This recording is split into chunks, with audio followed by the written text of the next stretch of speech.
Salut les sportifs, alors c'est Julien du blog lescoureursmotivés.com et donc aujourd'hui on va parler de sophrologie et de course à pied et pour ça je suis en compagnie de Sandra. Donc bonjour Sandra. Bonjour Julien. Alors avant qu'on rentre dans le vif du sujet, je te propose Sandra simplement que tu te présentes pour qu'on comprenne bien finalement qui tu es. Qui je suis, d'où je parle. Exactement. Alors, par quoi commencer ? J'ai fait au départ une formation en fait de psychologie du travail avec un master professionnel. Donc à la base je suis psychologue du travail, mais mon univers de prédilection c'est le sport. Donc après mon master professionnel j'ai fait une licence entraînement en STAPS et puis une formation de sophrologue en fait en 2 ans avec l'idée d'avoir des outils très concrets pour aider les sportifs en préparation mentale. Voilà, et donc au final j'ai commencé à travailler il y a 15 ans de ça maintenant quand même au Krebs de Strasbourg avec des sportifs de haut niveau. Et une double casquette en fait, celle de psychologue pour tout ce qui était soutien psychologique et puis celle de préparatrice mentale pour le versant optimisation de la performance. Voilà, ça c'est le versant sport de haut niveau et en fait il y a 3 ans maintenant on a ouvert aussi avec une équipe de professionnels de santé passionnés de sport le centre médico-sportif de la Méno où là moi mon idée c'était vraiment de pouvoir justement démocratiser la préparation mentale, la rendre accessible à tout le monde, aux sportifs de tout niveau, de toute discipline et de tous âges. Et du coup, je propose au centre des accompagnements individuels, en préparation mentale aussi, et des ateliers collectifs. Voilà, des ateliers collectifs qui permettent de découvrir la préparation mentale. Et là aussi, c'est parfois des thèmes très génériques, comme par exemple la respiration ou la relaxation, et d'autres plus spécifiques, comme par exemple mieux respirer en course à pied. D'accord. Voilà. Super. En résumé, mon activité. Excellent, merci pour cette présentation, très intéressant. Du coup maintenant on va rentrer dans le vif du sujet, donc finalement qu'est-ce que la sophrologie ? Qu'est-ce que la sophrologie ? Alors c'est une question qu'on me pose très souvent, comment y répondre de manière concrète ? Allez, quand même un petit historique. Au départ, c'est Alfonso Caicedo qui l'a mise au point dans les années 1960. C'était un neuropsychiatre colombien et en fait, lui, il se trouvait en difficulté dans le traitement de plusieurs patients en psychiatrie. Pour ces patients-là, il n'arrivait pas finalement à les soulager avec les méthodologies classiques de l'époque, comme par exemple les électrochocs. Ouais. Et du coup, lui, il est parti de l'idée de se dire mais finalement, qu'est-ce qui aide un être humain à être bien dans son corps et bien dans sa tête ? Et pour répondre à la question, il a pris son sac à dos, il est parti faire un peu le tour du monde et il s'est beaucoup arrêté en Orient en fait. Et il a étudié pas mal le zen japonais, le yoga indien et le tumo tibétain. Voilà. Et en fait, il est parti de là et il a créé sa propre méthode en enlevant toute la partie spirituelle. Lui, son idée, ça a été vraiment adapter ces méthodes-là à nous, occidentaux. Et donc, il a créé quelque chose une méthode très, très classique, très académique, à laquelle j'ai été formée. D'accord. En résumé, je dirais que c'est principalement des exercices de respiration, de relaxation, avec une particularité parce qu'en sophrologie, il n'y a pas seulement la relaxation passive, comme on se la représente, il y a aussi tout le versant relaxation dynamique. C'est ça qui est passionnant en fait pour les sportifs, parce que ça veut dire arriver à se relaxer par le mouvement. Oui, voilà. Et de façon générale, c'est aussi beaucoup plus facile un moment de se poser, de faire le calme, de se détendre, quand au départ on a pu décharger le trop plein de tension et voilà, évacuer tout le négatif. D'accord. Comme on dit. Oui. Donc ça c'est quelque chose qui est vraiment spécifique à la sophrologie mais très intéressant. Et après il y a encore tout le versant qui concerne l'imagerie mentale et la visualisation. Voilà, en résumé, je dirais ce qu'est la sophrologie. Ok, super. On va plutôt rentrer dans le côté qu'est-ce que la sophrologie peut apporter aux coureurs ? Énormément de choses. Elle peut amener, alors je dirais, de la confiance. Voilà, de la confiance de par un travail notamment sur la posture, sur la visualisation aussi. Enfin là il y a plusieurs techniques qui peuvent aider en termes de confiance, que ce soit aborder une course positivement et avec confiance ou garder confiance durant la course et même parfois durant l'entraînement sur les entraînements compliqués. D'accord. Voilà, pour le versant confiance. Après je dirais aussi plus de relâchement, donc plus d'efficacité dans la foulée. une foulée qui soit plus fluide et D'accord. aussi, je dirais, une dépense d'énergie optimale. Voilà, ça permet de ne pas dépenser de l'énergie inutilement dans des tensions Oui. qui ne servent à rien. D'accord. Voilà, donc ça permet ça aussi la sophrologie. Plus de relâchement en ayant plus conscience de son corps et en étant du coup en capacité de relâcher, et puis par le biais de la respiration notamment. D'accord. Et après je dirais aussi une gestion des émotions. Oui. Ça me paraît fondamental en fait Très important. en course à pied. Et notamment là, j'ai souvent été sollicitée pour des préparations de marathon. Oui. Et notamment, c'est qu'est-ce que je fais si jamais le mur me tombe dessus, si jamais ça devient super difficile. Voilà, comment est-ce que je fais face à ça. Et là aussi, il y a des petits outils qui peuvent aider. D'accord. Voilà. Et le dernier versant, je dirais que c'est aussi en termes de récupération. Oui. Voilà, que ce soit après un entraînement, après une course, ou même pendant, entre deux fractions. Être D'accord. capable, par exemple, d'utiliser sa respiration pour recharger plus rapidement et être plus efficace sur la fraction suivante. Donc je D'accord. dirais que ouais, il y a un panel intéressant. Ah, effectivement, oui, d'accord. Ouais. Super, super. Et du coup, maintenant, finalement, quels sont les coureurs qui sont destinés à ça? Qui peuvent en avoir besoin. Voilà, exactement. Alors, je pense que tous les coureurs, à un moment, peuvent bénéficier de la sophrologie. D'accord. Que ce soit pour le versant performance Oui. ou pour le versant simplement confort, plaisir. Voilà, parce que je remarque quand même qu'il y a énormément aussi d'appréhension et de stress chez les gens qui démarrent la course à pied, et notamment les gens qui démarrent et qui intègrent un groupe, qui ont peur de ne pas avoir le niveau, de ne pas réussir à suivre, ou qui à un moment paniquent quand ils sentent que le cœur tape un petit peu ou la respiration s'emballe. Voilà, donc pour ma part, j'ai aussi encadré pendant une année en fait un groupe de niveau intermédiaire en course à pied, et là Ok. je me suis rendu compte que la sophrologie pouvait du coup Être aider approprié. énormément et être appropriée. Et c'est d'ailleurs comme ça que j'ai commencé moi à transférer vraiment la sophrologie en course à pied. Oui. C'est en essayant d'aider les coureurs que j'encadrais. Voilà, D'accord. à leur permettre de trouver plus de confiance, plus de relâchement. D'accord. Voilà, il y a cet aspect-là. Après, effectivement, ça peut être tip-top pour les coureurs blessés, parce Oui. qu'en général, les coureurs supportent très mal la blessure Oui, effectivement. et même le repos. Voilà, donc là aussi, ça peut aider, soit à évacuer le trop-plein de tension, mais aussi à mieux vivre la période de blessure, et je dirais aussi à mieux reprendre, de manière raisonnable Oui. pour éviter de se Reblesser à reblesser. nouveau. Ouais. Voilà, hein, ça c'est différents aspects Ok, des super. coureurs, à qui ça peut s'adresser. D'accord. Et si on rentre un petit peu dans le côté pratique, Oui. est-ce que tu aurais des exercices en fait à conseiller qu'on peut utiliser dès demain? Est-ce Oui. que tu en aurais? Ouais, ok. J'en ai. Super. Je vais vous les montrer. Bah, très bien. Alors, je vais vous les montrer debout. Alors, le premier que pour ma part j'utilise énormément, c'est un exercice qui va permettre de relâcher les tensions au niveau des trapèzes, des épaules et des bras. Ça, c'est pour la partie physique. Et après, pour la partie, je dirais, symbolique, mentale, moi je l'appelle l'exercice du je m'en fous.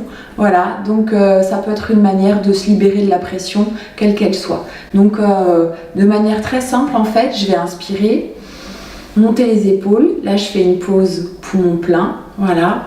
Je prends bien conscience des tensions au niveau des trapèzes, au niveau des épaules, et à un moment, je vais décider que je vais libérer ces tensions, souffler, relâcher, et me dire laisse tomber, ou je m'en fous, et alors, voilà, comme ça me parle le plus en fait. Alors celui-ci, bien sûr, je peux le faire de manière statique, avant une course par exemple, mais après, je peux aussi le faire en marchant, ou en courant. Voilà, c'est au choix, donc il est très facilement transférable.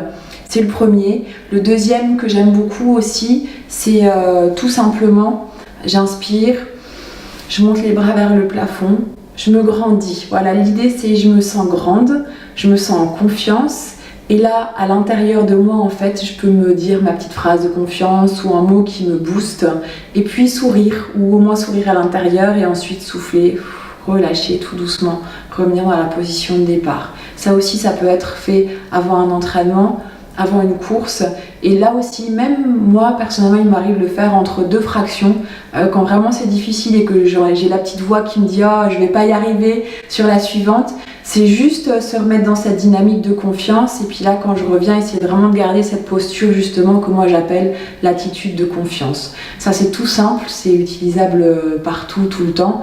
Et le dernier exercice que je vais vous proposer aujourd'hui, en fait, c'est simplement quand on expire, essayer d'allonger en fait le temps d'expiration. Essayez quand je cours d'avoir toujours une expiration qui soit plus longue que l'inspiration et en profiter sur le temps d'expiration pour justement pouvoir relâcher au maximum et même imaginer que quand je souffle, je peux laisser partir tout ce dont je n'ai pas besoin pour être bien, que ce soit les tensions, la fatigue, les douleurs, les doutes, etc.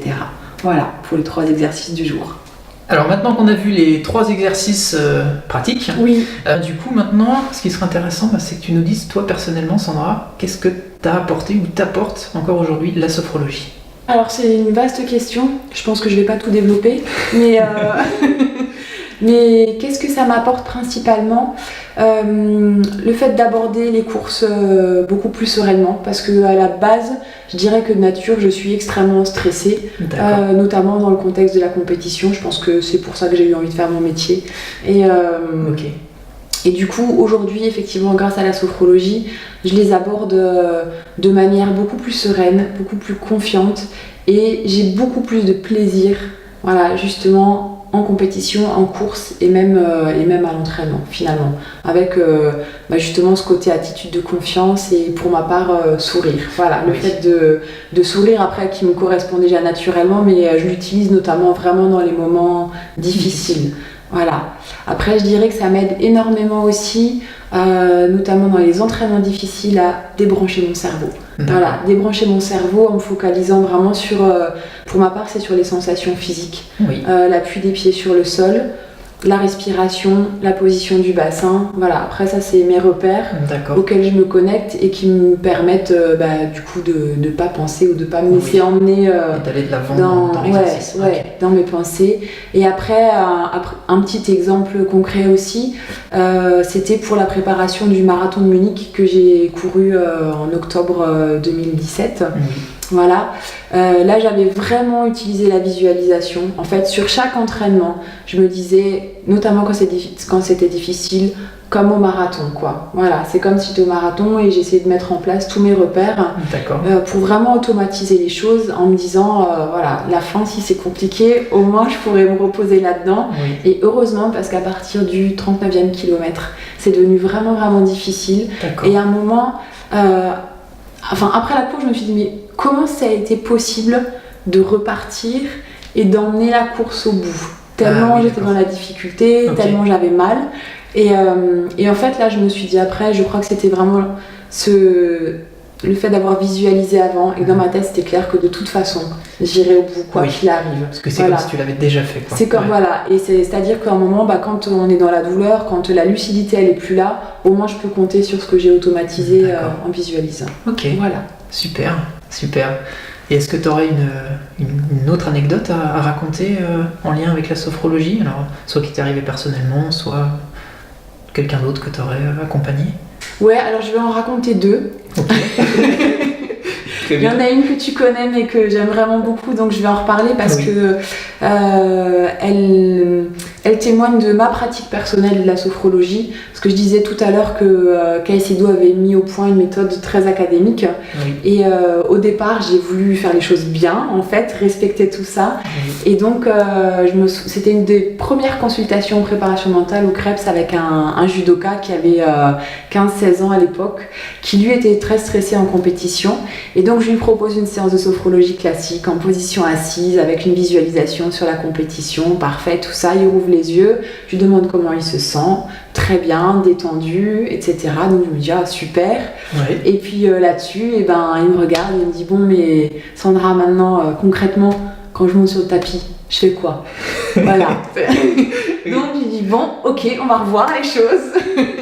Et c'est en fait, je suis partie de moments comme ça pour finalement me dire ce qu'il faut que tu arrives à faire, c'est proposer des exercices très simples, très concrets, qui soient utilisables, notamment là c'était quasiment que des ados avec qui je travaillais, qui soient utilisables par les ados partout, à l'entraînement, en compétition, très vite. Oui, d'accord. Voilà. Et du coup, j'ai mis au point, j'ai envie de dire, presque ma propre sophrologie, entre ta propre guillemets. méthode, quoi. Ouais, je me suis inspirée de la sophrologie, voilà, pour ça. Et en étant à l'écoute des besoins, et ben, finalement, j'ai simplifié un petit peu les choses. Voilà. Et du coup, la deuxième anecdote, c'est en course à pied où là, j'ai accompagné un coureur dans sa préparation des 100 km de Millau. Et alors là aussi, je me souviens qu'on y a passé plusieurs heures, que je lui ai donné plein d'outils différents, des séances différentes, beaucoup d'échanges. Et puis, quand il est revenu de sa course, il en était très content. Mais je lui ai demandé qu'est-ce qu'il avait aidé. Et là, j'étais très déçue sur le coup parce qu'il me dit, j'ai inspiré du blanc et j'ai soufflé du noir. Donc ça veut dire j'inspire quelque part la légèreté et je souffle tout le négatif. Puis je lui dis, mais c'est tout. Il m'a dit, ah oui, mais ça m'a aidé toute la course. Et je me suis dit, mais de nouveau, en fait, il a gardé ce qu'il y avait de plus simple, finalement. Voilà. Et dans les moments difficiles, à quoi on s'accroche, c'est à ça. C'est aux petites choses toutes simples et efficaces. Voilà, sur les anecdotes. Merci. Si tu dois résumer la sophrologie en un mot, en une phrase, qu'est-ce que tu dirais ? Bon, alors là aussi, je dirais, je vais donner 2 exemples. D'accord. Il y en a 2 qui me parlent. Oui. Il y a effectivement le fait que la sophrologie, c'est pas de la théorie, la sophrologie, ça se vit. Voilà, ça se vit, ça se ressent, c'est ce qui est essentiel, c'est la pratique. Voilà, ça sert à rien de lire des bouquins en sophrologie. Après, si on fait ne serait-ce qu'un exercice, 1 minute par jour, ça apportera beaucoup plus, à mon sens. D'accord. Ça, c'est la première chose. La deuxième, c'est ma directrice d'école à l'époque qui nous avait dit ça et je l'ai retenue. Elle disait, la sophrologie, c'est voir l'extraordinaire dans l'ordinaire. Voilà, et je trouve que c'est tout à fait ça aussi. D'accord. Ah oui, ok. Voilà. Très joli. L'interview arrive à son terme. Donc déjà, je dirais merci beaucoup Sandra de nous avoir partagé tout ça. Avec grand plaisir. C'était très intéressant, donc merci. Vous trouverez toutes les informations utiles dans la description de la vidéo, donc le lien vers mon blog et puis d'autres informations. N'hésitez pas à partager dans les commentaires si vous pratiquez déjà la sophrologie ou alors si la vidéo vous donne envie de la pratiquer. Un petit pouce bleu, ça fait toujours plaisir si la vidéo vous a plu. N'hésitez pas à vous abonner à ma chaîne, comme ça vous serez averti directement quand il y aura une prochaine vidéo qui sortira. C'était Julien du blog lescoureursmotivés.com en compagnie de Sandra. Soyez de ceux qui utilisent la sophrologie au quotidien pour être davantage motivés et plus performants en course. Allez, ciao! Au revoir!